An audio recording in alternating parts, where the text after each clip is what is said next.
이제 두 번째 주제, 영혼의 불멸인가 죽은 자의 부활인가에 대한 두 번째 강의를 시작하겠습니다. 두 번째 강의는 영혼과 관련된 성경절들을 좀 바르게 이해하고 해석하는 데 역점을 두어서 강의를 진행하겠습니다. 사람의 생각과 판단은 자기의 경험, 그리고 자기 지식, 상식, 고정관념, 이렇게 다양한 요소에 의해서 결정이 되는 것이기 때문에 같은 사물을 보고도 사람마다 그 느낌은 천차만별입니다. 동그라미를 봤을 때 시인은 아마 달을 생각할 것이고, 운동선수는 공을 연상할 것이고, 수학선생은 아마 원의 면적을 계산해 보려고 할 것입니다. 이와 같은 원리로 일반 기독교인들은 이미 오랜 세월을 통해서 굳어진 영혼은 불멸이라고 하는 고정관념을 가지고 있기 때문에 성경을 읽고 볼 때의 모든 개념을 영혼은 불멸이라고 하는 틀에 맞추어서 생각하려고 하는 경향을 갖게 됩니다. 지난 과에서 이미 공부했듯이 영혼 불멸 사상은 분명히 성경에서 나온 것이 아니고 헬라의 철학 사상이었고, 또 그것이 종교 암흑시대 동안에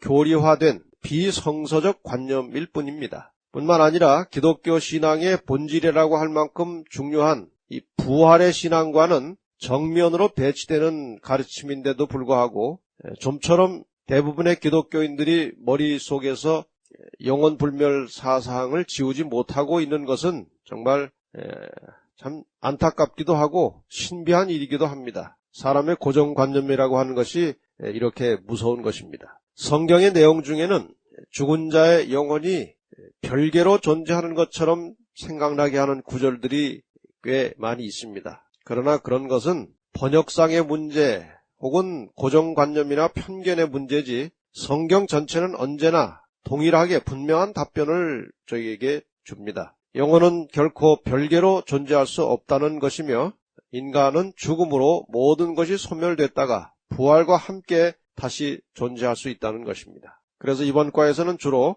성경에서 영혼이 불멸하는 것처럼 오해될 만한 부분들, 혹은 영혼 멸절의 관점에서 올바른 해석이 필요한 성경절들을 좀 세밀하게 살펴보고자 합니다. 이미 말씀드렸던 대로 성경의 원어는 히브리어와 헬라어입니다. 구약은 히브리어로 기록이 되었고, 물론 일부 아람어도 있긴 합니다만 신약은 헬라어로 기록이 되었습니다.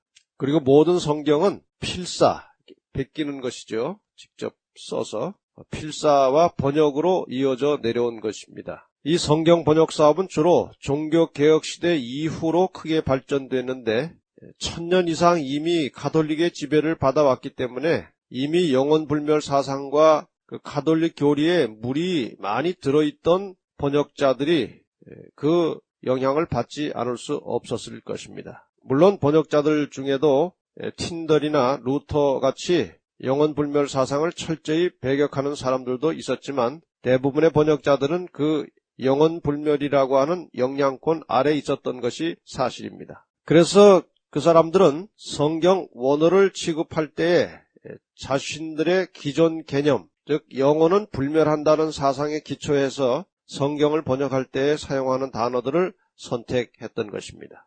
성경을 번역할 때는 현재 사용되는 교회의 관습이나 용어보다는 성경의 원문의 뜻을 충분히 반영해야 합니다. 그럼에도 불구하고 그렇게 하지 못하는 것은 정말 안타까운 일입니다. 한 예를 들자면 마땅히 그 원어상 침례라고 번역해야 하는 부분을 여전히 세례로 사용하는 것, 이런 것들도 그 사례 중에 하나입니다. 그러면은 이제 영혼 불멸을 주장하는데 그것을 뒷받침하는 성경절로 사용되는 몇 가지 성경절부터 먼저 풀어보겠습니다. 마태복음 10장 28절 보시면, 몸은 죽여도 영혼은 능히 죽이지 못하는 자들을 두려워하지 말고 오직 몸과 영혼을 능히 지옥에 멸하시는 자를 두려워하라.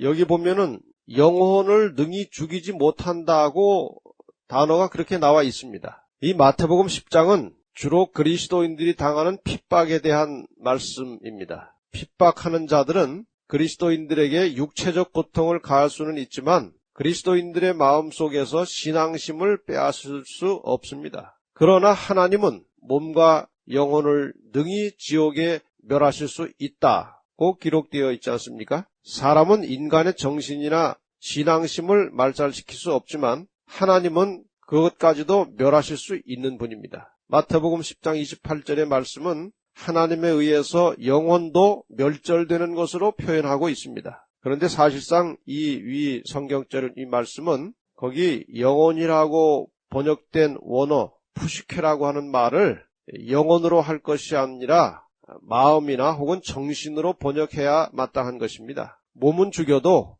정신은 마음을 죽일 수 없는 사람을 두려워하지 말고 몸과 마음을 정신을 모두 소멸시킬 수 있는 하나님을 두려워하라 그 말씀이지요. 사도행전 14장 2절과 마태복음 26장 38절에서는 여기 영혼이라고 번역된 푸시케라고 하는 낱말을 마음으로 번역했습니다. 그래서 마태복음 10장 28절 그 똑같은 푸시케라고 하는 단어를 마음으로 번역하는 것이 훨씬 타당합니다. 몸은 죽여도 마음은 정신은 죽이지 못하는 자들을 두려워하지 말라. 그런 의미로 쓰여진 성경절입니다. 그 다음에 두 번째 성경절 마태복음 27장 50절 보겠습니다. 예수께서 다시 크게 소리 지르시고 영혼이 떠나시다. 이것은 첫 번째 강의 마지막 부분에 이미 설명드렸던 부분이죠. 예수님께서 돌아가시는 이 장면에서 그 숨이 끊어지는 순간을 영혼이 떠났다는 말로 표현했지만 사실 이것은 원문과는 맞지 않는 번역입니다. 이 성경절에서 영혼이라고 번역된 낱말의 그 원어는 푸뉴마로 되어 있는데 이것은 숨이나 바람이라는 뜻입니다. 공동번역 성경에서는 이 의미를 잘 살려서 예수께서 다시 한번 큰 소리를 지르시고 숨을 거두셨다. 그렇게 바르게 번역을 해 놓았습니다. 성경에 영혼 혹은 영으로 사용되는 그 원어들과 그 원어의 의미, 신구약에 나타난 여러 가지 그 영혼과 관련된 원어와 그 의미들에 대해서 먼저 살펴본 다음에 이제 성경절들을 찾아가면서 올바르게 해석을 좀 해보십시다. 첫 번째, 구약 성경의 생기로 쓰여지는 루악라는 단어가 있습니다. 이 단어는 구약 성경에 389회 사용되었습니다. 원래 이 뜻은 호흡, 바람, 기운 그런 뜻을 가지고 있는 단어입니다. 그러나 번역할 때는 번역자들의 주관이나 문맥에 따라서 성령, 호흡, 생기, 기운, 정신, 마음, 신, 영 이렇게 여러 가지 다양한 의미로 번역이 되어서 성경의 독자들을 혼란스럽게 하고 있습니다. 그러면 그 루악이라는 단어가 어떻게 번역되는지 그 구약 성경에서 사례를 몇 가지 먼저 살펴보겠습니다. 전도서 12장 7절에서는 그 루악을 신이라고 번역했고 시편 146편 4절에서는 호흡이라고 번역했습니다. 그리고 에스겔 37장 5절에서는 그 같은 루아흐를 생기로 번역했고 시편 104편에서는 호흡이라고 번역을 했습니다. 그런데 욥기 27장 3절에는 하나님의 기운이 내 코에 있느니라고 되어 있는데 그것은 루아흐를 기운이라고 번역한 것입니다. 만약에 이 번역을 전도서 12장 7절에서처럼 그 루악을 신으로 번역하면 어떻게 되겠습니까? 하나님의 기운이 내 코에 있느니라 그 기운을 신으로 번역한다면 하나님의 신은 내 코에 있느니라 이렇게 번역이 돼버립니다. 얼마나 우스운 말입니까? 그러니까 숨이나 호흡으로 번역해야 마땅한 부분을 영혼으로 번역할 때에도 이와 같이 이상하고 우스운 현상이 얼마든지 나타날 수 있다는 것입니다. 전도서 3장 19절에서는 사람이나 짐승이나 동일한 호흡이 있고 또 모두 같은 모양으로 죽는다고 표현했습니다. 여기에 동일한 호흡이라고 할 때의 그 호흡이 루악입니다. 사람도 루악이 있고 짐승도 루악이 있습니다. 그럼 그 루악을 영혼으로 번역한다면 짐승에게도 영혼이 있다는 말이 됩니다. 그렇다면 그 짐승의 영혼은 죽은 다음에 어디로 가는 것입니까? 이것은 영혼이 아니고 여기 번역한 대로 호흡이고 숨이고 생명입니다. 자, 그러면 다시 신약의 성경에서 이제 생기로 쓰여지는 단어 푸뉴마에 대하여 조금 살펴보겠습니다. 구약의 루악과 거의 같은 의미로 사용된 신약의 단어 푸뉴마, 이것은 신약 성경에 385번 나옵니다. 성령 혹은 악한 영, 마음, 심령 혹은 정신, 바람, 영혼, 이러한 낱말로 번역이 되어 있습니다. 그럼 다시 이 푸뉴마라고 하는 단어가 어떻게 번역되었는지 신약 성경의 사례를 좀 몇 가지 살펴보겠습니다. 마태복음 4장 1절에서는 성령이라고 되었고, 또 마태복음 5장 3절에서는 심령이라고 되어 있고, 마태복음 12장 43절에서는 귀신으로 번역됐고, 마태복음 27장 50절과 사도행전 7장 59절에서는 영혼이라고 번역됐고, 마가복음 8장 12절과 고린도전서 16장 18절에서는 마음이라고 번역됐습니다. 또 같은 그 단어가 누가복음 8장 55절에서는 영으로 번역됐고, 요한복음 3장 8절에서는 바람으로 번역되었습니다. 이런 모든 번역 중에서 이 단어가 사람과 관련돼서 사용된 경우에는 그것이 불멸이거나 죽은 뒤에 몸을 떠나서 어떤 의식을 갖는 존재로 표현된 것은 사실상 하나도 없습니다. 혹시 그런 것이 있다면 그것은 번역이 잘못된 것입니다. 그 다음에 세 번째로 구약 성경에서 그 생명이라고 하는 의미로 쓰여지는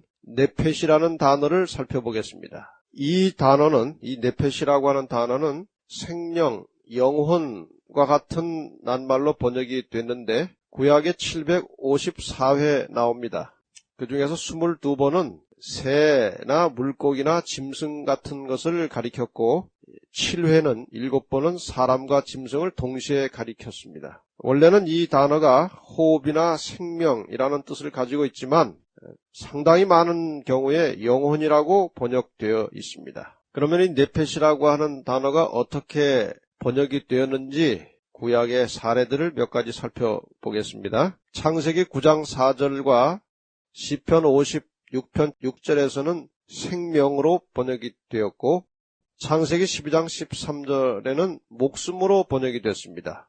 그리고 창세기 14장 21절에는 사람으로 번역이 됐고 창세기 27장 25절과 레위기 26장 15절에서는 마음으로 번역이 되었습니다.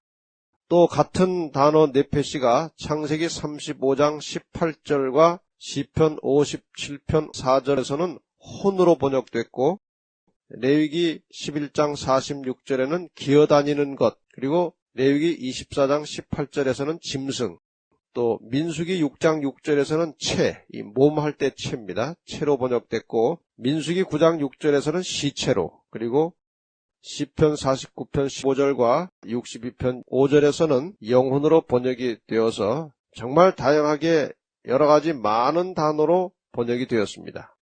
레위기 17장 11절에는 육체의 생명은 피에 있음이라는 내용이 나옵니다. 이 생명의 원어가 바로 무엇인가 하면은 네펫입니다. 그런데 그 네펫을 만약에 영혼으로 번역한다면 육체의 영혼은 피에 있음이라로 읽어야 합니다. 이거 참 얼마나 이상하고 혼란스러운 표현입니까? 이와 같이 동일한 원어라 할지라도 번역할 때 어떤 용어를 사용하느냐에 따라서 전혀 엉뚱한 의미가 되기도 하고 또 이해할 수 없는 말이 되기도 합니다. 이미 살펴본 대로 성경 번역에 영혼이라고 하는 말이 성경 여러 곳에서 부적절한 상태로 사용이 되고 있다는 사실을 알아야 영혼의 본뜻을 이해할 수 있기 때문에 이러한 몇 가지 예를 들어본 것입니다. 분명한 사실은 구약에서 네펫이가 사용될 때는 주로 사람이나 동물이나 살아있는 생명체,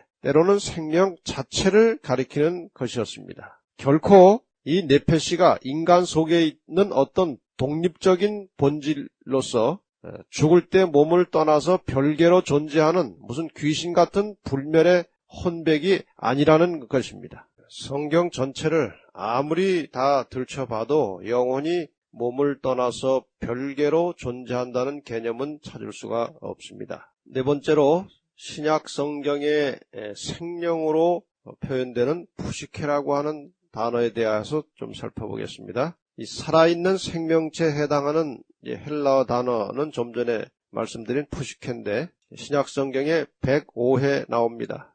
생명, 마음, 영혼, 사람, 목숨과 같은 말로 번역이 되었습니다. 구체적으로 이 번역의 사례를 좀 살펴보겠습니다. 마태복음 6장 25절과 누가복음 9장 24절 그리고 요한복음 10장 11절에서는 이 푸시케가 목숨으로 번역이 되었습니다.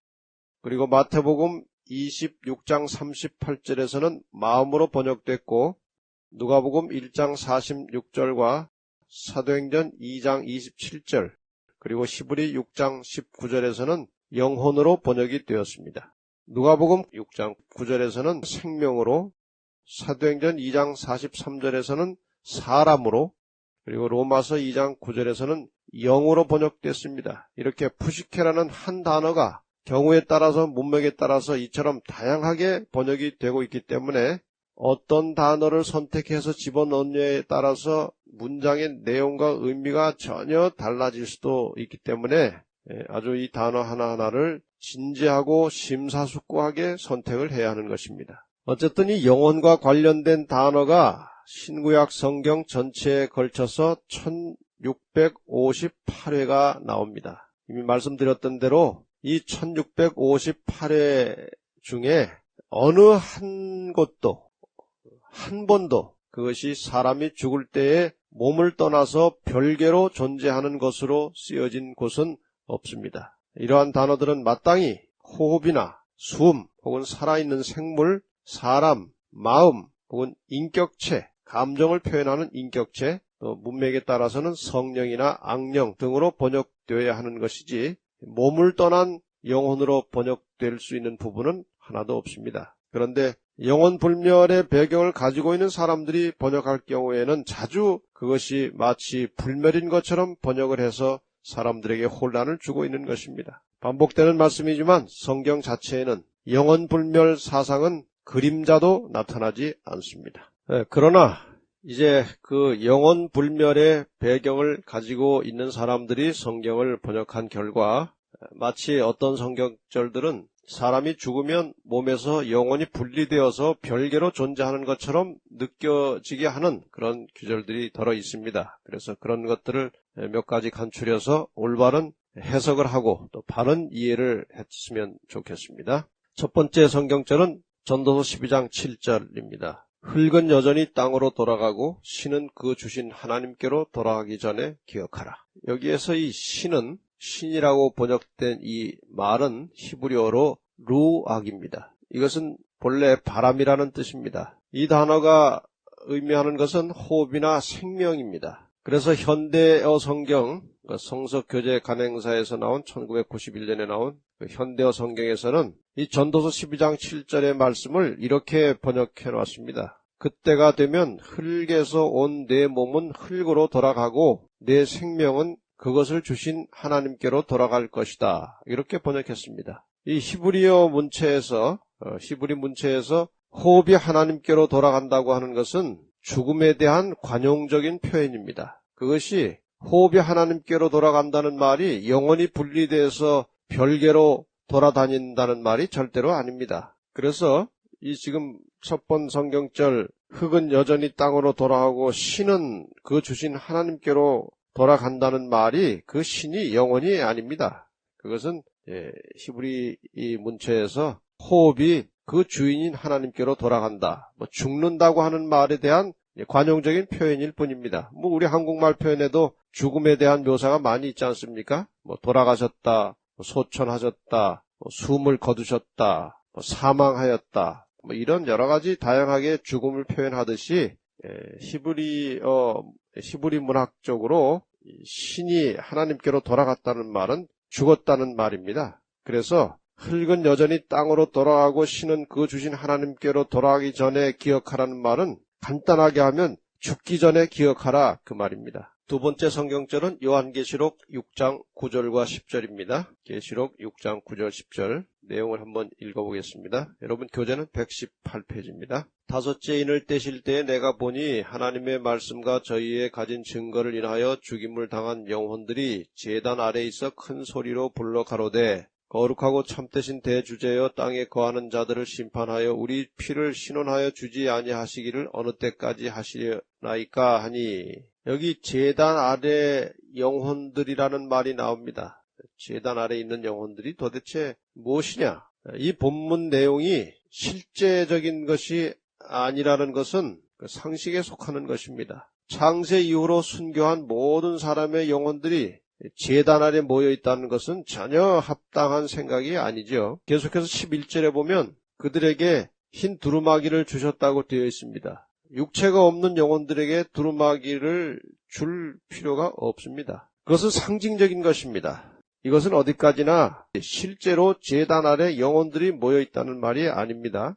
이 성경 구절 가운데서 제단이라고 하는 말을 사용한 것은 성전에서 양을 잡아서 제사 드릴 때에 그 희생 제물의 피를 제단 아래 쏟는 의식이 있었고, 또 제물은 제단에서 불살랐기 때문에 예수 그리스도의 이름을 위해서 희생당하고 순교당한 사람들을 비유해서 사용한 표현입니다. 이것은 창세기 4장 10절 이 가인과 아벨의 경험 속에서 아우의 핏소리가 호소한다, 그런 말이나 야고보 5장 4절에 나오는 품꾼의 삭시 소리 지른다는 말, 혹은 계시록 16장 7절에 제단이 말하기를 그러하다고 하는 표현처럼 어떤 그 생명이나 실체가 아닌 것을 생명이나 인격이 있는 것처럼 의인화시킨 표현입니다. 핏소리가 하나님께 호소한다든지 순교자들이 자신의 피에 대해서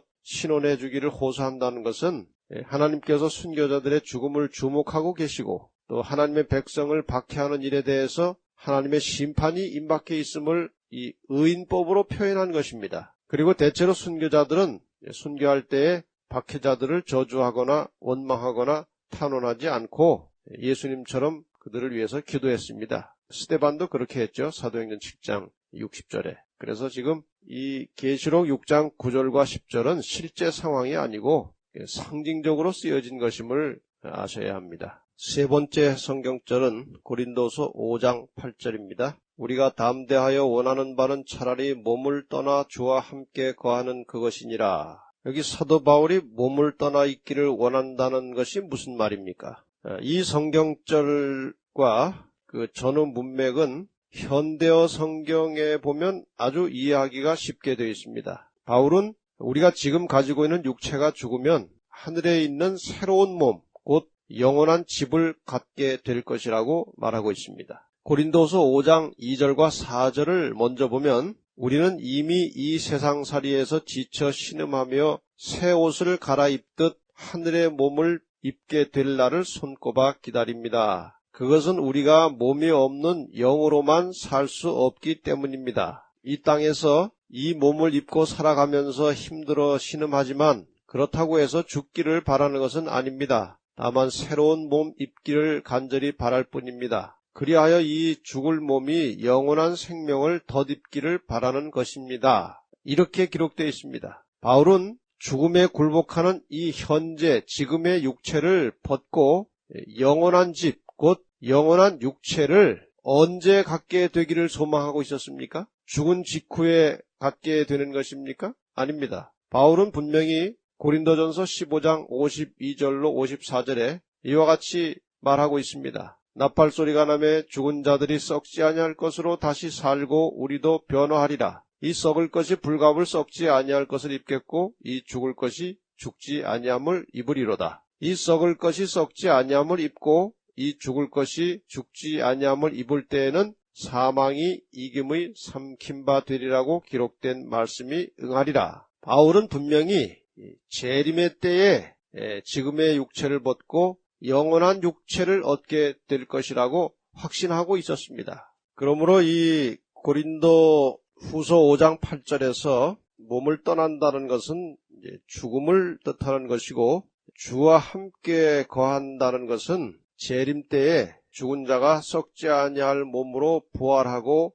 또 살아있는 자들은 호련히 죽지 않을 몸으로 변화될 때에 성취하는 것입니다. 그래서 이 말씀의 전체적인 뜻은 속히 빨리 이 세상 역사가 끝나고 현재의 육체적인 삶이 빨리 끝나고 예수 그리스도의 재림을 통해서 영원히 사는 몸으로 변화되고 싶다고 하는 간절한 소망을 표현하는 것입니다. 네 번째 성경절 보겠습니다.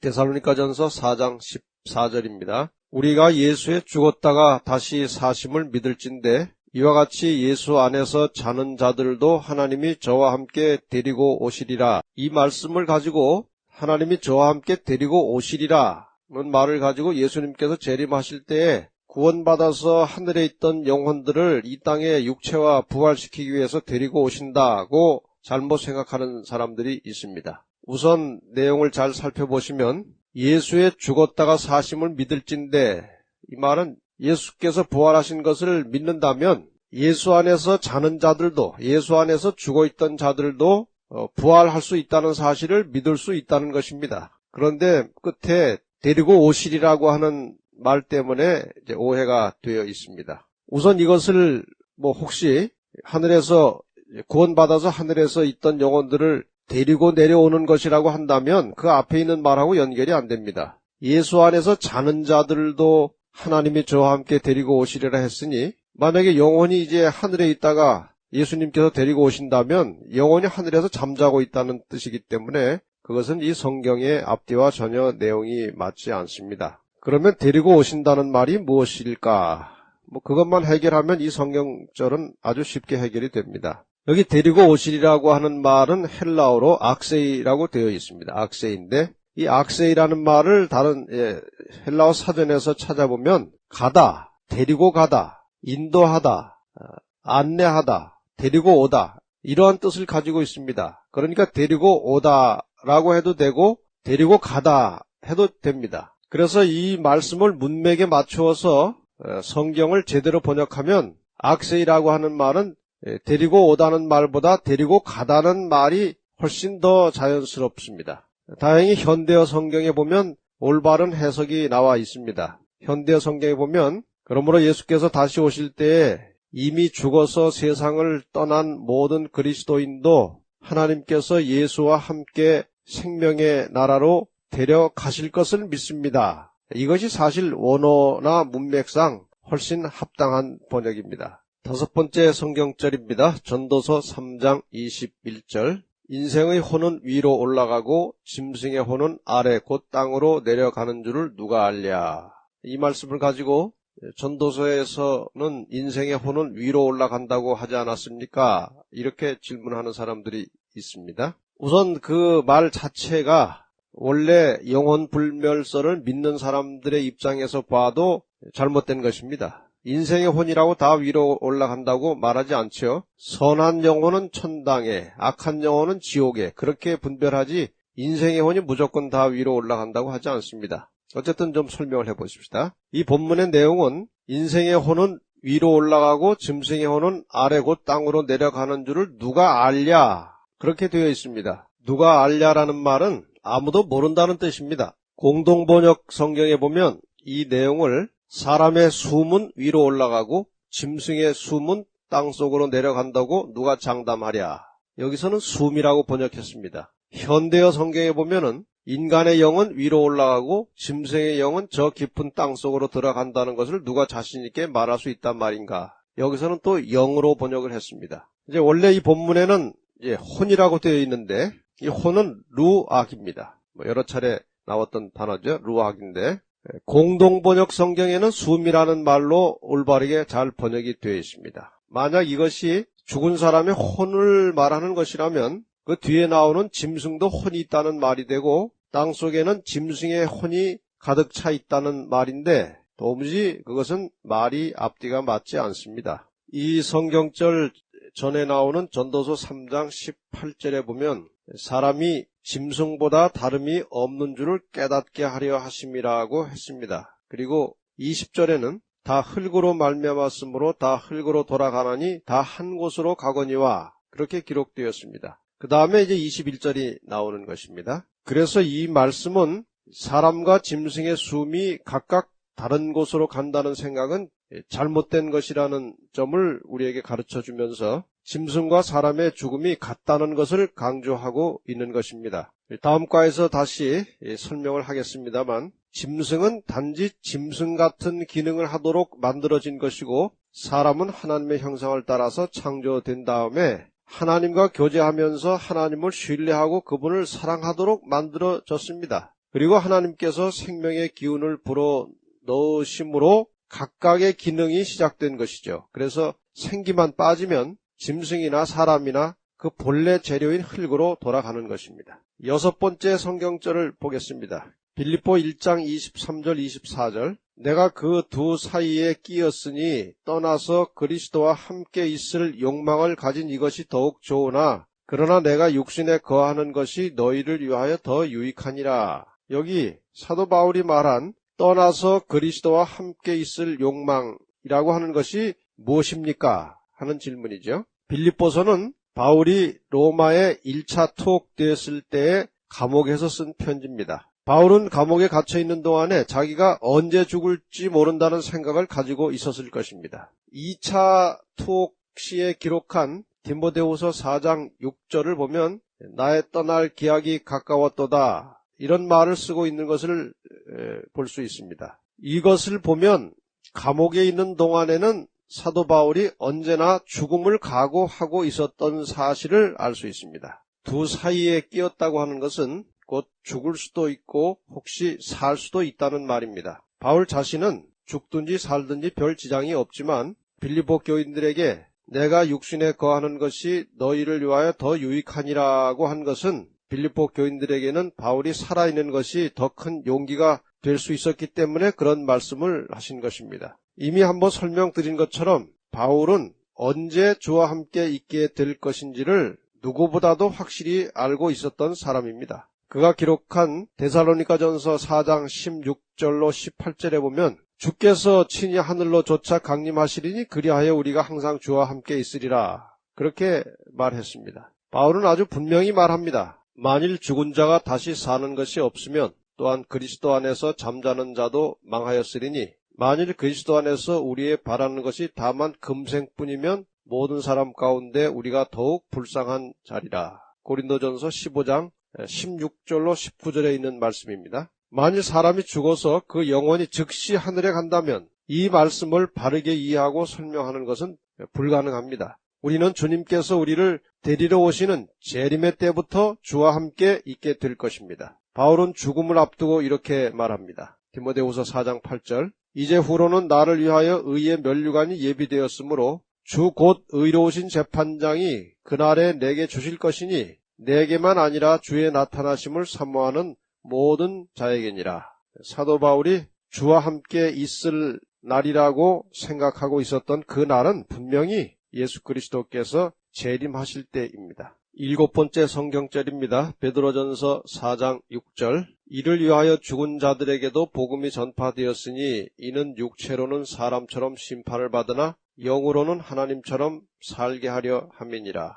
여기 죽은 자들에게도 복음이 전파되었다는 베드로의 말은 그 당시 죽어있던 사람들에게도 생전에 그들이 살아있을 때에 복음이 전파되었다는 말입니다. 여기 복음이 전파되었다는 유앙겔리스데라고 하는 헬라어는 단순 과거형입니다. 이미 복음이 전파되었던 것을 의미하는 것입니다. 육체로는 사람처럼 심판을 받으나 영으로는 하나님처럼 살게 한다. 이 말은 죽음으로 한번 심판을 받았지만 복음을 받아들였기 때문에 하나님을 믿는 신앙을 가지고 있기 때문에 영적으로 하나님의 뜻을 따라서 다시 살 수 있다는 소망이 있음을 말하는 것입니다. 공동번역 성경에는 좀 더 이해하기 쉬운 말로 표현이 되어 있습니다. 그래서 죽은 자들에게도 복음이 전해진 것입니다. 그것은 그들이 육체로는 인간이 받는 심판을 받았지만 영적으로는 하나님을 따라 살 수 있게 하려는 것이었습니다. 베드로전서 4장 6절이 이렇게 되어 있습니다. 영적이라는 말은 육체와 전혀 무관한 의미로 쓰여진 말이 아닙니다. 성경의 전반적인 개념은 이 세상이나 사단과 관련된 것을 육적이라고 말하고 하나님과 관련된 것을 영적이라고 표현합니다. 죄인이 심판을 받고 멸망당하는 것은 육적인 일이고 예수를 구주로 영접해서 죄 용서를 받고 구원을 받아 영생을 얻는 것은 영적인 일입니다. 그래서 복음을 받아들이지 않는 자들에게는 멸망의 형벌이 임할 것이라고 데살로니가후서 1장 7절로 9절에 말씀하신 것입니다. 그래서 그리스도인들은 죽음을 잠이라고 합니다. 죄된 육신으로는 사람을 따라 죽었으나, 이 사람을 따라라고 하는 말을 육적으로 그렇게 말할 수 있습니다. 죄된 육신으로는 육적으로 죽었지만, 그 다음에 살아생전에 복음을 받아들였으니 심판시에는 하나님을 따라 불멸의 몸으로 살 수 있다. 이 하나님을 따라라고 하는 말은 다시 영적으로라는 말로 바꿀 수 있겠죠. 영적으로 불멸의 몸으로 살 수 있다. 그런 뜻입니다. 결론적으로 베드로전서 4장 6절의 말씀의 본래 의미는 현재 죽어있는 사람들에게 생전에 복음이 전파된 것은 인간의 육신으로는 죽었지만 믿음으로 하나님처럼 영원히 살게 하기 위함이라, 그런 뜻으로 보는 것이 마땅합니다. 그러면 이제 8번째 성경절 보시겠습니다. 베드로전서 3장 18절로 20절입니다. 그리스도께서도 한 번 죄를 위하여 죽으사 의인으로서 불의한 자를 대신하셨으니 이는 우리를 하나님 앞으로 인도하려 하심이라. 육체로는 죽임을 당하시고 영으로는 살리심을 받으셨으니 저가 또한 영으로 옥에 있는 영들에게 전파하시니라. 그들은 전에 노아의 날 방주 예비할 동안 하나님이 오래 참고 기다리실 때 순종치 아니하던 자들이라. 방주에서 물로 말미암아 구원을 얻은 자가 몇 명뿐이니 겨우 8명이라. 이 성경절은 신약 성경 중에서 상당히 난해한 성경절 가운데 하나입니다. 예수께서 옥에 있는 영들에게 전파하셨다는 말이 무슨 말인가 하는 것입니다. 우선 18절에 나온 말씀, 육체로 죽임을 당하시고 영으로 살리심을 받으셨으니, 이 말씀부터 설명을 좀 하겠습니다. 이것은 결코 예수님의 영이 살아났다는 말이 아닙니다. 영혼 불멸의 이론대로라면 영은 죽지 않기 때문에 다시 살아날 필요도 없습니다. 죽음이라고 하는 것은 인간 세계의 일이지만 부활은 영적인 세계, 즉 하나님의 세계에 속하는 일입니다. 그런 뜻에서 예수의 죽음과 부활을 설명한 것입니다. 예수님께서는 자신의 부활에 대해서 제자들에게 누가복음 24장 39절에 이렇게 설명하셨습니다. 내 손과 발을 보고 나인 줄 알라. 또 나를 만져보라. 영은 살과 뼈가 없으되 너희 보는 바와 같이 나는 있느니라. 그러면 19절과 20절에 나오는 말씀을 좀 요약해서 설명을 계속하겠습니다. 저가 또한 영으로 옥에 있는 영들에게 전파하시니라. 그들은 전에 노아의 날 순종치 아니하던 자들이라. 이 내용을 잘못 생각하면 예수께서 돌아가신 직후에 영으로 연옥이나 지옥에 가서 노아 시대에 멸망당하여 지옥에서 고통받는 영혼들에게 복음을 전하신 것처럼 느껴집니다. 그러나 우선 이미 설명드린 것처럼 예수의 영이 육신과 별개로 존재하고 활동한다는 것은 성경의 다른 내용과 조화가 되지 않습니다. 그리고 사람이 한번 죽으면 그 후에 심판이 있을 뿐이지 죽은 후에 다시 복음을 듣고 회개할 기회가 주어지는 것이 아닙니다. 히브리 9장 27절을 참고해 보시기 바랍니다. 그러면 이것은 무슨 뜻인가? 문맥상으로 저는 예수님입니다. 옥은 무엇입니까? 여기에 나오는 옥이라고 하는 것은, 옥에 있는 영들에게 할 때 옥이라고 하는 것은 헬라어로 휠라케라고 되어 있습니다. 이 휠라케라고 하는 말은 흔히 생각하는 지옥을 말하는 것이 아니고 감옥 혹은 갇힘을 뜻하는 말입니다. 이것은 흔히 이 죄악 세상을 지칭해서 사용하는 단어입니다. 사단이 이 세상에 갇혀 있다가 잠시 풀려난 상태를 계시록 20장 7절에서는 옥에서 놓여 나와서라고 표현했습니다. 영으로, 영들에게라는 말에서 영은 헬라어로 푸뉴마인데 이 말은 성령, 마음, 심령 등으로 얼마든지 해석될 수 있는 낱말입니다. 이미 공부를 다 하신 것입니다. 이와 같은 의미를 적용해서 이 19절 20절의 내용을 다시 풀어보면 예수께서 노아 당시에 성령의 역사를 통해서 영으로, 성령으로 죄악 세상, 옥이죠. 감옥, 갇혀있는 상태, 죄악 세상에 처해있는 사람들의 심령에, 그 사람들의 영들에게, 그런 심령에, 그렇게 해석해도 전혀 틀림이 없습니다. 복음을 전했지만 모든 사람들이 거절하고 노아의 8 식구만 구원을 받았다. 그런 뜻입니다. 전파하시니라는 말은 그 원어 케루소라고 하는 말의 과거형인데 에케룩센이라고 되어 있습니다. 그 에케룩센에 해당하는 더 정확한 번역은 전파하셨느니라. 그것이 더 맞습니다. 그래서 19절 20절에 나오는 저가 또한 영으로 옥에 있는 영들에게 전파하시니라. 이 말은 예수께서 노아 당시에 성령의 역사를 통해서 이 세상에 처해 있던, 이건 옥에 있는 그런 말입니다. 이 세상에 처해 있는, 갇혀 있는 영들에게, 심령들에게, 인간의 심령을 향해서 복음을 전하셨다. 그 말입니다. 성령의 역사를 통해서 그들의 심령에 복음을 전하셨다.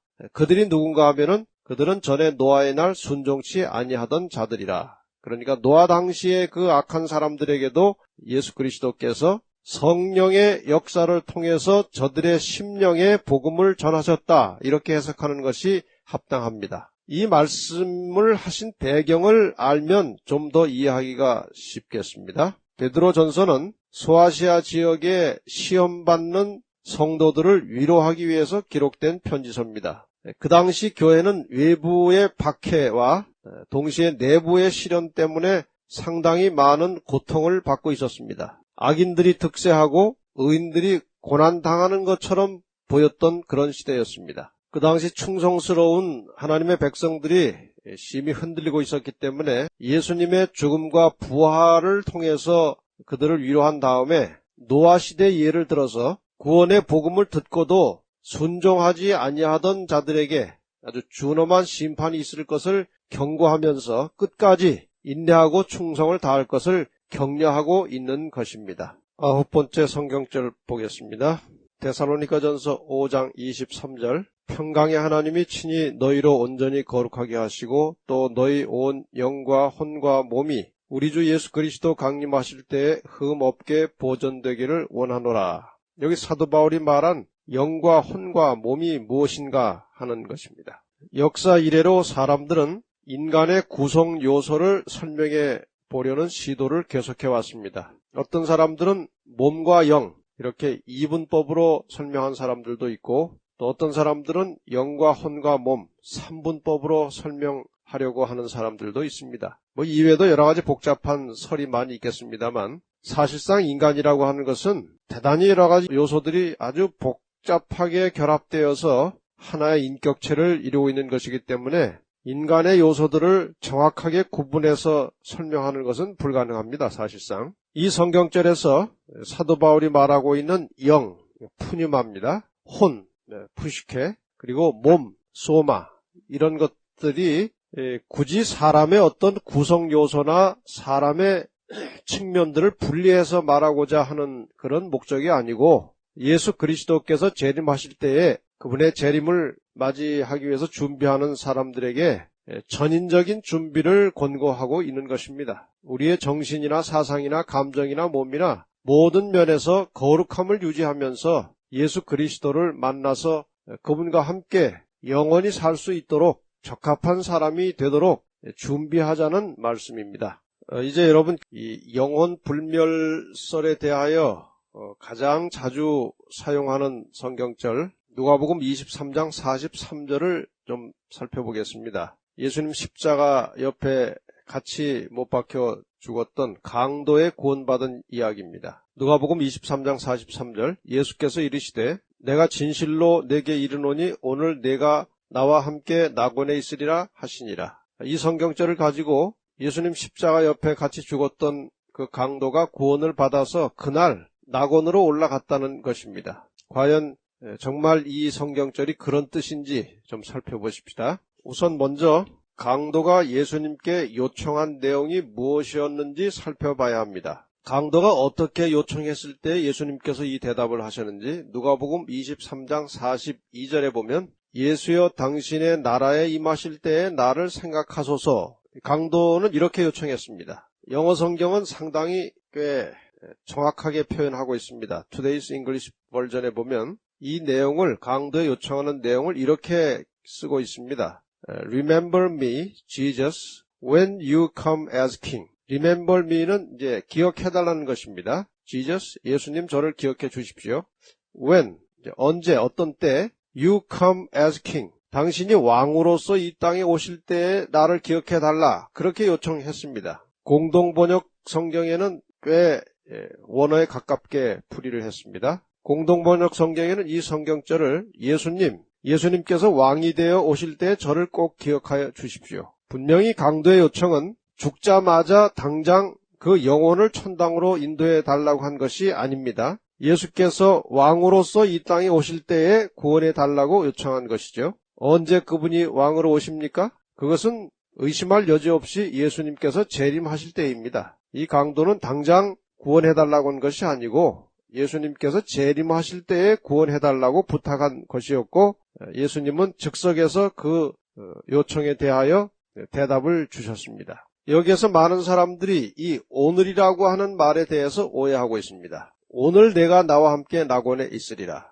이 내용에서 오늘이라고 하는 이 부사는 헬라어 문법상으로 내가라고 하는 말 앞에 두어서 오늘 내가 진실로 내게 이르노니, 그렇게 해야 자연스러운 것입니다. 예수님의 말씀은 구원을 요청한 강도의 소원을 그날, 그러니까 요청한 그날 즉시 응답해 주신 것이지, 그날 바로 예수님과 함께 낙원에 갈 것이라는 약속은 전혀 아닙니다. 예수님 자신도 그날 당일에 낙원에 혹은 천국에 올라가지 않으신 것이 확실합니다. 예수님께서 부활하신 다음에 무덤에 달려온 그 마리아에게 예수님께서 이렇게 말씀하셨습니다. 요한복음 20장 17절에 보면, 부활하신 후입니다. 나를 만지지 말라, 내가 아직 아버지께로 올라가지 못하였노라. 너는 내 형제들에게 가서 이르되 내가 내 아버지 곧 너희 아버지, 내 하나님 곧 너희 하나님께로 올라간다 하라. 이 말씀을 하신 시점을 기준으로 보면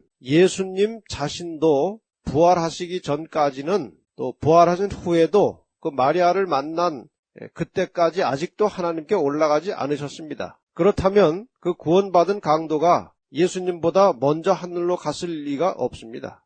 예수님의 십자가 옆에서 구원받은 강도는 분명히 예수님께서 재림하실 때에 부활하여 구원에 참여하게 될 것입니다. 요한복음 14장 3절에 보면 내가 다시 와서 너희를 내게로 영접하여 나 있는 곳에 너희도 있게 하리라고 말씀하셨습니다. 예수님이 우리를 영접하시고 또 우리가 그분이 계신 곳으로 가는 것은 그분이 다시 오실 때 이루어지는 일이지, 죽자마자 즉시로 영원히 천당으로 가서 주님을 만나는 것이 아닙니다.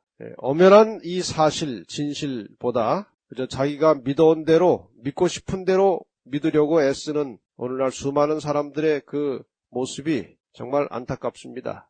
자기가 믿어온 대로 자꾸 믿으려고 하지 말고 성경이 가르치고 있는 대로 정확하게 말씀을 따라서 올바른 믿음을 가지시기를 바랍니다. 그 다음에 또 한 가지 많은 사람들에게 올무가 되고 있는 성경 이야기는 부자와 거지 나사로 이야기입니다. 부자와 거지 나사로가 있었는데 부자는 죽어서 지옥에 가고 거지 나사로는 아브라함의 품에 들어가서 나중에 그 부자가 거지 나사로에게 좀 물 좀 찍어달라고 이제 부탁하는 그런 이야기입니다. 우선 이 이야기 중에 핵심적인 성경절, 이 이야기 전체는 누가복음 16장 19절로 31절까지 길게 나와 있습니다. 23절과 24절만 좀 보겠습니다. 저가 음부에서 고통 중에 눈을 들어 멀리 아브라함과 그의 품에 있는 나사로를 보고 불러 가로되 아버지 아브라함이여 나를 긍휼히 여기사 나사로를 보내어 그 손가락 끝에 물을 찍어 내 혀를 서늘하게 하소서. 내가 이 불꽃 가운데서 고민하나이다. 자, 이 이야기를 꽤 많은 분들이 실화처럼 생각을 하고 이제 죽어서 하나는 천당에 가고 하나는 지옥에 간 것처럼 그렇게 착각을 하고 있습니다. 이것을 실화라고 가정할 경우에는 전혀 앞뒤가 맞지 않는 부분들이 많이 나옵니다. 이것은 실화가 아니고 예수님 당시에 널리 알려져 있던 하나의 교훈을 주는 우화와 같은 것이었습니다. 그런데 영원불멸을 믿는 사람들은 이 이야기를 실화로 생각합니다. 좀 전에 말씀드린 대로 이 비유를, 하나의 우화 같은 이야기를 문자적으로 적용되는 실화로 생각하게 되면 문제점들이 한두 가지가 아닙니다. 자, 그럼 어떤 문제점이 있는지 몇 가지 좀 살펴보겠습니다. 아브라함의 품이라고 하는 것입니다. 구원받은 의인들이 모두 다 아브라함의 품에 들어간다면 아브라함 이전에 구원받은 의인들은 어디로 갔습니까? 그리고 고통받는 악인들이 아브라함에게 탄원을 해야 합니까? 죽은 자들이 아브라함에게 탄원할 필요가 없습니다. 살아있는 사람들도 구원을 위한 탄원은 예수 그리스도에게 하는 것이지 아브라함에게 어떤 탄원을 할 필요도 이유도 없습니다. 그리고 영혼이라고 하는 것은 사실 별도로 존재하는 것도 아니지만 그것을 믿는 사람들의 생각처럼 영혼이 존재한다고 가정해 보십시다. 영혼이 물질입니까? 영혼은 물질이 아닙니다. 그래서 사실상 물질이 아니므로 불에 탈 것도 없습니다. 뜨거움을 느끼는 감각도 없습니다. 눈이나 손가락이나 혀는 육체적인 몸에 달려있는 것이지 영혼에게 눈이나 손가락이나 혀가 있을 수 없습니다. 그러므로 이 이야기는 문자적으로 실제로 적용할 수 있는 이야기가 아닙니다. 영혼이 지옥에서 탄다는 말은 조금만 깊이 생각해보면 너무나 허망한 이야기에 불과한 것임을 금방 깨달을 수 있습니다. 좀 깊이 생각해 보시기를 바랍니다. 그 다음에 또 하나의 문제점은 아브라함의 품과 음부 사이입니다. 그 음부에서 부자가 그 아브라함 품에 있는 나사로를 서로 보고 있었다는 것입니다. 또 부자가 아브라함에게 부탁해서 그 나사로에게 이야기해서 그 손가락에 물 좀 찍어서 자기 혀끝에 좀 묻혀달라고 한 이 이야기가 이게 실화일 수가 없습니다. 그렇게 아브라함의 품과 음부 사이가 서로 볼 수 있고 대화를 나눌 수 있는 거리라면 그거 아브라함의 품이나 음부나 사실 어떻게 서로 피차에 마주보고 있을 수 있겠습니까? 만약에 가족들이 하나는 아브라함 품으로 하나는 음부로 가서 서로 보고 있다면 그 아브라함의 품도 생지옥에 불과한 것입니다. 전혀 이것은 실화로 생각할 수 없는 이야기입니다. 이러한 이야기는 이집트에서 발견된 한 파피루스에서 예수님 당시에 그 민중들에게 퍼져 있던 이집트의 민속 설화였음이 밝혀졌습니다. 사실 누가복음 15장과 16장은 잃은 양, 잃은 은전, 탕자, 청지기, 부자 나사로 이야기 여러 가지 비유들이 연속적으로 나와 있습니다. 거기 나와 있는 5개의 연속적인 비유를 보면 다 실화처럼 되어 있지 않고 그저 하나의 가상적인 이야기식으로 그 서두가 시작이 됩니다. 우선 잃은 양의 비유가 나오지요. 어떤 사람이 양 100마리가 있는데 잃어버린 은전의 비유에는 어느 여자가 10드라크마가 있는데 탕자의 비유에는 어떤 사람이 2 아들이 있는데 또 청지기의 비유는 어떤 부자에게 청지기가 있는데 그리고 부자와 나설의 비유는 한 부자가 있어. 이렇게 다 하나의 가상적인 이야기, 비유로 나타난 이야기 중에 하나입니다. 부자와 나사로 이야기는. 또 어떤 사람은 나사로라고 하는 실제 이름이 있기 때문에 이것이 실화다. 그렇게 말하는 사람도 있습니다. 설화나 우화 속에 이름이 들어있다고 해서 그것이 실화라고 하는 것은 너무 지나친 비약입니다. 흥부와 놀부 이름이 있다고 해서 그 이야기가 실화가 되는 것도 아니고 소설에 등장하는 수많은 이름들, 그 이름이 있다고 해서 소설이 실화가 될 수 없는 것과 마찬가지입니다. 예수님께서 이 부자와 나사로 이야기를 하신 이유가 있습니다. 지금 이 이야기를 듣고 있는 사람들 중에 상당수는 돈을 좋아하는 바리새인들이었습니다. 누가복음 16장 14절에 보면 예수님께서는 이 비유를 사용하심으로 당시 그 부자들의 고정관념을 고치려고 한 것입니다. 그 당시 부자들은 이렇게 생각하고 있었습니다. 부자로 잘 사는 것은 하나님의 축복의 결과이기 때문에 구원이 보장된 것이고 가난한 사람들은 저주를 받은 것이기 때문에 구원이 없다고 생각하는 그러한 부자들의 그릇된 생각을 고쳐주시기 위해서 그 당시 이 민중 속에 돌아다니던 하나의 우화를 비유로 해서 이야기를 해 주신 것입니다. 그러므로 이 부자와 거지 나사로 이야기를 가지고 사람이 죽으면 영혼이 천당에 가거나 지옥에 간다고 설명하려고 하는 것은 성경을 너무나 무리하게 해석하려고 하는 것입니다. 한 이야기를 좀 드리겠습니다. 기차 안에서 어느 한 목사님과 한 천주교인이 옆자리에 앉게 되었고 한동안 이제 기차를 타고 가다가 다음과 같은 대화를 하게 되었습니다. 그 옆에 앉은 천주교인이 담배를 많이 피우고 있었습니다. 그래서 이 목사님이 이야기를 꺼냈습니다. 선생님, 담배를 무척 좋아하시는군요. 아, 예, 그렇습니다. 그런데 선생님은 담배를 안 태우시나요? 예, 저는 목사입니다. 그래서 담배를 피우지 않습니다. 아, 그렇습니까? 이거 참 신뢰를 많이 했습니다. 담배를 껐습니다. 예, 담배를 끈 다음에 다시 이 천주교인이 이야기를 이어갑니다. 나는 천주교인입니다. 신부님들은 담배를 피우시던데요. 목사님이 대답을 하십니다. 예, 신부님들은 담배도 피우고 술도 드시고 그러지요. 그러나 우리 교회는 그렇게 하지 않습니다. 목사뿐 아니라 일반 신자들에게도 그렇게 하지 않도록 가르칩니다. 아, 예, 그렇군요. 그런데 나는 말입니다. 성당에는 나가는데 도무지 이해할 수 없는 것이 있거든요. 그래서요, 무슨 문제입니까? 사람이 죽으면 영원히 천당을 가서 행복하게 영원히 산다고 하지 않습니까? 목사님이 대답하십니다. 천주교나 일반 개신교에서 그렇게 가르치지요. 그런데 말입니다. 나는 일하다가 높은 데서 떨어져가지고 머리를 다쳐서 병원에 입원한 일이 있었습니다. 그때 나는 인사불성이 돼가지고 아무 의식이 없었어요. 내가 의식을 회복하고 보니까 벌써 며칠이 지났더군요. 그런데 그 의식이 없던 며칠간에 대해서는 아무것도 알 수 없었거든요. 목사님이 대답하십니다.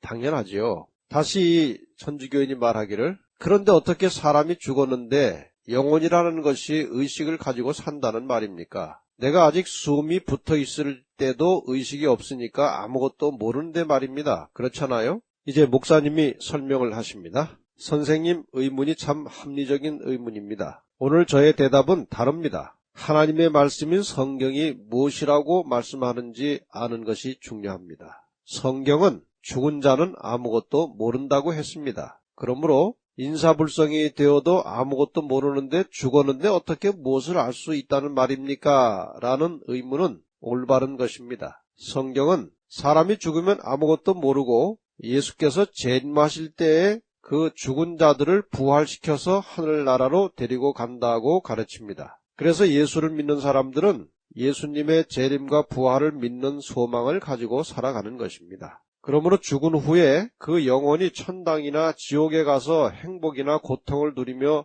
영원히 죽지 않고 산다는 말은 성경과는 전혀 다른 가르침입니다. 앞으로 신부님의 말씀이 아니라 하나님의 말씀인 성경이 어떻게 말하는지 그것을 잘 연구해 보시기 바랍니다. 그러면 확실한 답을 얻을 것입니다. 전도서 9장 5절 말씀을 보면 무릇 산 자는 죽을 줄을 알되 죽은 자는 아무것도 모르며 다시는 상도 받지 못하는 것은 그 이름이 잊어버린 바 됨이라.